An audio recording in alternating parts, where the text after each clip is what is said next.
The Stingray racer notwithstanding, Chevrolet was not campaigning any race teams. However, that didn't mean that private Corvette owners stopped racing. They definitely raced, and whether or not the factory was out there with a race team, the reputation of any sports car was built or destroyed on the racetracks. The Corvette wasn't immune, as customer cars found themselves on the circle tracks and road courses on a regular basis. Chevy had learned a lot about the Corvette thanks to John Fitch finding the weaknesses on the track and Duntov designing new components and giving them part numbers. With all of the work they did in development over the years, Duntov wanted to make sure that aspiring Corvette racers still had the opportunity to enjoy their cars on the track, and it would be a total shame to let all of that work come to naught. Fortunately for Corvette, well, GM, already had a means of keeping that technology alive: the regular production option, or RPO. RPO codes have been around since the 1950s. Some may refer to them as option codes, but in the end, they still come down to an RPO. These codes were designated for certain options that could be placed when building a new car, from determining what color your car was to speccing out your truck with air conditioning and power windows. Other RPOs served to build specialized cars more suited for racing.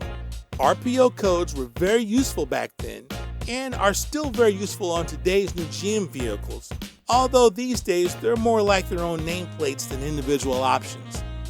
Let's take a brief look at two of these codes, RPO 684 and RPO 687. I'll just be giving a general overview and not diving too deep on all the differences and changes. In 1957, shortly after withdrawing from active racing, Chevrolet introduced RPO 684, the heavy-duty brakes and suspension package. This option was available from 1957 to 1959 model years. During development for Sebring, Team Corvette realized just how crucial the brakes and suspension setups were. The brakes needed constant airflow in order to dissipate the heat they generate on the tracks, and the suspension needed to keep all four tires planted to the ground while limiting body roll in the corners. RPO 684 consisted of larger drum brakes at all four corners that featured 2.5-inch wide front shoes and 2-inch wide rear shoes. The backing plates were opened up and protected with screening to keep debris out while improving airflow. The brake drums themselves were unique with larger fins to also improve heat dissipation. The brake shoes were built with cerammetallics linings. These shoes were so tough, they wore out the drums before the shoes needed to be changed. The brake package was rounded out with a pretty complex air ducting system to supply the brakes with an uninterrupted flow of air. The heavy-duty suspension came with heavy-duty shock absorbers, 340-pound springs from 1957 to 58, and 550 in 59, although it's rumored that it was always 550 from the start. The same with the rear springs. At first they were rated at 125 pounds from 57-58, then 145 pounds in 59, but they were probably 145-pound springs from the start. RPO 684 usually prompted the use of RPO 276, wider 15 by 5.5-inch wheels. The suspension was finished off with a thicker front sway bar and quicker steering.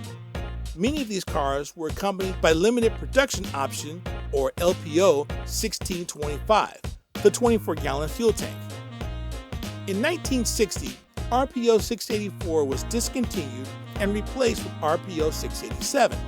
A 5/8-inch sway bar was added to the rear suspension, while the heavy-duty front sway bar came standard on all 1960 Corvettes, causing the heavy-duty shocks and springs to be dropped. The brake shoe material was changed to a metallic lining that made street braking much better, and centrifugal fans were built inside the brake drums to keep the airflow up. The intricate ducting was greatly reduced. In 1962, the heavy-duty shocks and springs were added back into the RPO. Also in 1962, LPO 1625, the 24-gallon fuel tank, became RPO 488. Thanks to the success of the RPO program, the Corvette name was out there racing and winning on a consistent basis, further bolstering the sports car image.